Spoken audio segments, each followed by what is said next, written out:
Good morning. It is Tuesday, the 10th of March. I'm Maeve McMahon, and this is Europe Today, your daily dose of European news and analysis, live here on Euronews. Coming up, no end in sight for the war in Iran, despite claims from President Trump of otherwise. In a sign that the conflict is escalating on all fronts, Iranian missiles have been intercepted over Turkey, Qatar and the United Arab Emirates, while Israel continues to target Iran and Lebanon. There are reports of over 1,200 dead in Iran and almost 500 people in Lebanon, including 83 children. Meanwhile, US President Donald Trump has called the selection of Mojtaba Khamenei as the next Supreme Leader a, quote, big mistake. The son of the late Supreme Leader has already reportedly been injured. This as EU Foreign Policy Chief Kaja Kallas calls for a ceasefire to stop Lebanon from sliding into chaos. She says Israel's heavy-handed response to Hezbollah attacks is destabilising the whole region. To bring us up to speed, Euronews has correspondents all across the region. For the latest from Doha, we can now cross over to Qatar and bring in our correspondent, Adel Halim. Good morning, Adel. Look, we're hearing reports this morning of more disruptions, more explosions all across the Middle East. Can you just tell us what is the latest this Tuesday morning? Maeve, we're now into the second week of this conflict, and you're right, there appears to be no signs of letting up. In fact, the situation around the Gulf only appears to be intensifying. In Bahrain, a 29-year-old woman was killed and 8 others injured in what the country's authorities say was a residential building, an attack on a residential building in the capital. And now that's one of the clearest signs yet that civilians are now being drawn into this conflict. Iran has also targeted the country's energy infrastructure. Bahrain's state energy company, Bapco Energy, says an attack set the country's only oil refinery on fire, forcing it to declare a force majeure. Now that comes as well as Qatar and Kuwait in suspending some energy shipments as Iran escalates strikes on oil and gas facilities across the region. And that's already having a ripple effect globally. Oil prices surged again on Monday, with Brent crude, the international benchmark, briefly climbing to nearly $120 per barrel. That's the highest level since the months following Russia's invasion on Ukraine in 2022. Here in Doha, people experienced several elevated alerts on Monday. Just after 3 p.m. was the last one where we received the national emergency alert on our phone, which was followed by a barrage of explosions in the skies above. Now, likely the most intense and impactful that we've heard since the beginning of this conflict. Now, Qatar's Ministry of Defense has intercepted 17 ballistic missiles and 6 drones in that attack alone. Also on Monday, Qatar's Prime Minister took part in a virtual joint session between leaders from the GCC and the European Union.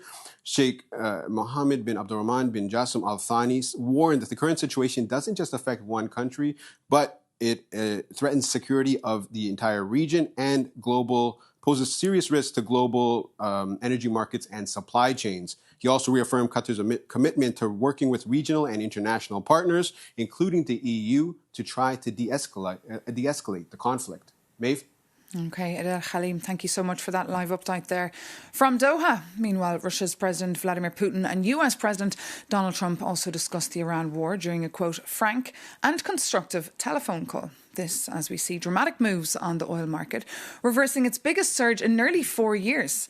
Speaking to the press, President Trump says the war in Iran may be over soon, after initially signalling it could go on for another 5 weeks.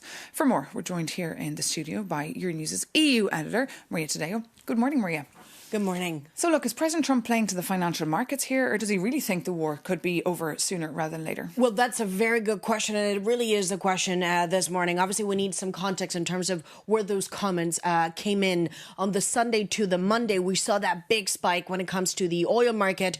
A lot of that reflecting this anxiety that in Iran is still very much the hardliners who are guiding the country, and obviously a sort of escalation that is going to have ramifications in the transportation of oil in the region. The comments from Trump yesterday appeared to suggest that the U.S. now believes this is an operation they can wrap sooner. He did say the war is pretty much, to some extent, done. He talked about objectives that have been met, but of course it is unclear what the goal then would be because the son of the late Ayatollah is still in place. Now, the other factor, too, is that in the same afternoon, then he went out and said again, if this is a question of Iran really trying to mess with the transportation of oil, there will be severe consequences, and they will get bombed like they've not been bombed since this war started. Let's take a look.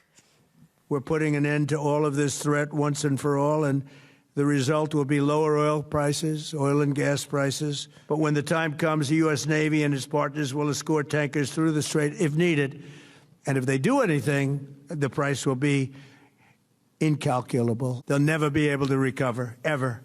And that's, of course, President Trump. But if you listen to the language, this is really a message to financial markets. He repeats and goes on about the price of oil. What will happen if they do anything that messes with the flow of oil? He is a president, and this is very particular and very important to understand when it comes to Donald Trump, is that he really monitors the stock market and he really monitors financial markets overall as an almost reflection of his performance. And this is a president who has said in the early days of the campaign for re-election that he wants to see stock markets up. So really, he likes to present himself as the all-time high for stocks in the U.S. and also very low energy prices. This is crucial in the U.S. The gas prices, this is something that is almost politically in the psyche of the U.S., incredibly important. So yesterday, those comments trying to reverse those losses that we saw in the early trading on the Monday and the spike in the oil. But what I would note, however, is that ultimately, Maeve, this is very simple. Either he manages a way to find the oil to flow and to move and to bring down prices, or ultimately this will just be a one-day message to bring down and intervene in energy markets. But ultimately, no question and no answers as to how is this operation really going to play out on the ground.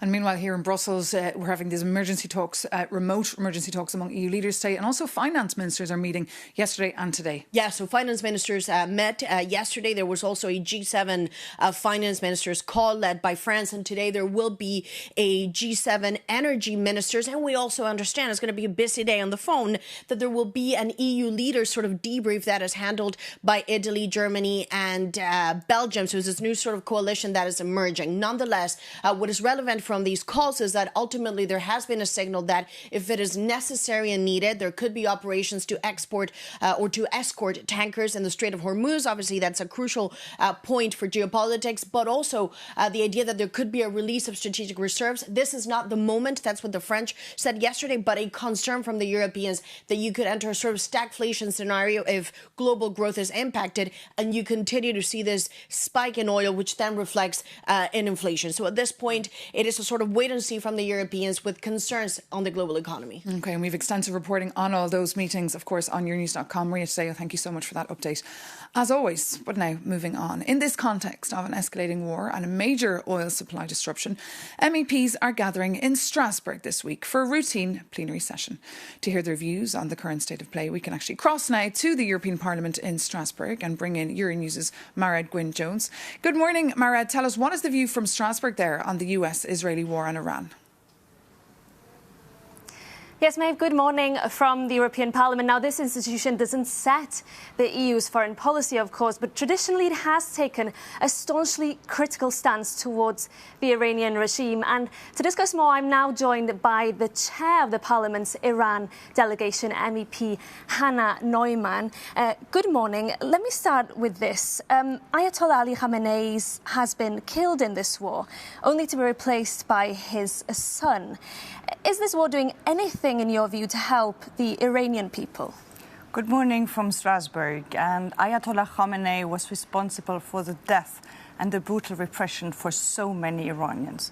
So his death has sparked some hopes, but him being replaced with his son just signals a sign of continuity and of more repression. So this clearly is not what Iranians had hoped for.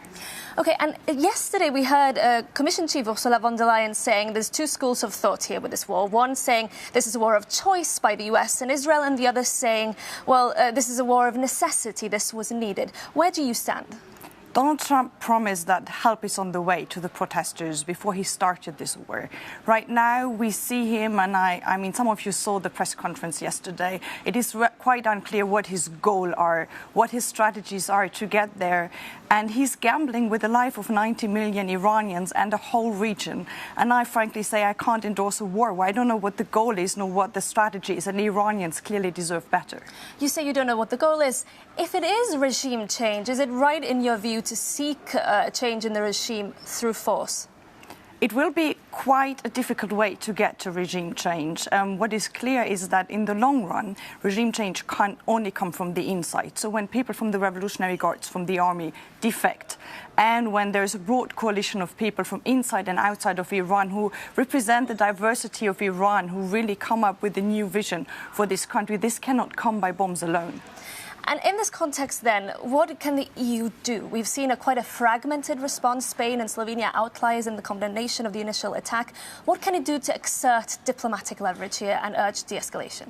I think we have to indeed urge for de-escalation. The first thing is to work together with the Gulf countries. This is not our war, right? We have to deal with the consequences. And the same is true for the Gulf countries, even worse. So I think we should work together with the Gulf countries to push for de-escalation towards Trump and Israel, to clearly make them understand what they are gambling with and to tell us what their goals, what their strategies are, and then have a reasonable discussion. But also towards the Iranian regime, because the regime is going to fall. The question is how many of its own people and how much of the region are they dragging into the abyss? And I think we should make this as short as possible. OK, MEP Neumann, thank you so much. And Maeve, there will be a 3-hour special debate here in the Parliament tomorrow morning on the escalation situation in the Middle East. Back to you. OK, Mairead Gwynne-Jones, thank you so much for that live update there from Strasbourg. And also to your guest, the Green MEP Hannah Neumann. Now, just days after his appointment, Iranians are very much divided over their new Supreme Leader, Mojtaba Khamenei. Iranian state TV is just showing his supporters celebrating with joy, but many also Iranians are expressing fear of repression. Critics worried, of course, about his very strong connections to the IRGC. Jakub Janis takes a closer look. Someone clever once said that history is not about recording dates, but about connecting the dots. Iran has named Mojtaba Khamenei as its new supreme leader, and now everyone is talking about his biography. But your reporter wants to take a different look. Let's analyze what his appointment actually means. And for Europe, that signals a cold winter of diplomacy. Mojtaba is a shadow operator with deep ties in the Revolutionary Guard. His rise suggests Tehran has no interest in negotiations, and Europe must prepare for 3 shocks. First, the war will not end quickly. Mojtaba is a hardline choice for a hardline moment. And second, oil prices are already surging past $100, threatening a new energy crisis. Third is a migration risk. That instability could trigger an unprecedented refugee wave toward European borders. And for the US and Israel, Mojtaba is not a statesman, he is a target. Israel's defense minister was blunt about it, calling him an unequivocal target for elimination. And for a man who lost his father, mother and wife in recent strikes, compromise with the US and Israel might be simply off the table. Finally, and most importantly, what does this mean for Iranians? For the people, this transition could feel like the ultimate betrayal of the 1979 revolution. Because after all, that uprising was meant to end hereditary monarchy forever. And Mojtaba inherits a nation in economic ruin, relying entirely on the military and hardline security forces to keep control. And after the recent bloody crackdown on the opposition, he isn't fighting for the Iranian people, but for the survival of the system. But one could ask, can a revolution survive by becoming the very thing it once overthrew?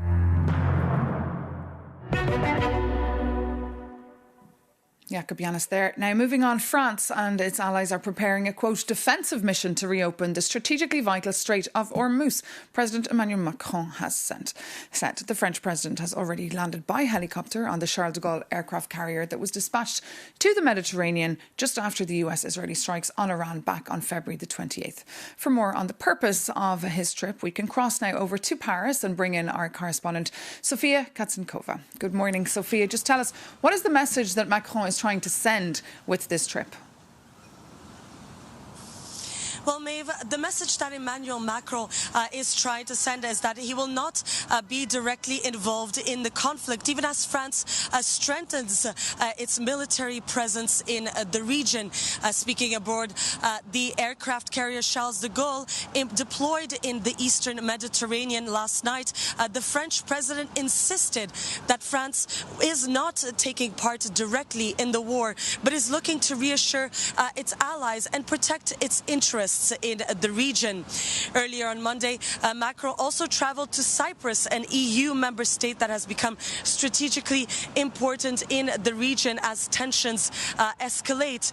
Just as a reminder, earlier this month, a drone struck a British military base on this island, prompting several EU countries, including France, to reinforce its defense. And speaking during his visit to Cyprus yesterday, Macron framed the island's security as a broader European issue. Let's take a listen. When Cyprus is attacked, it is Europe that is attacked.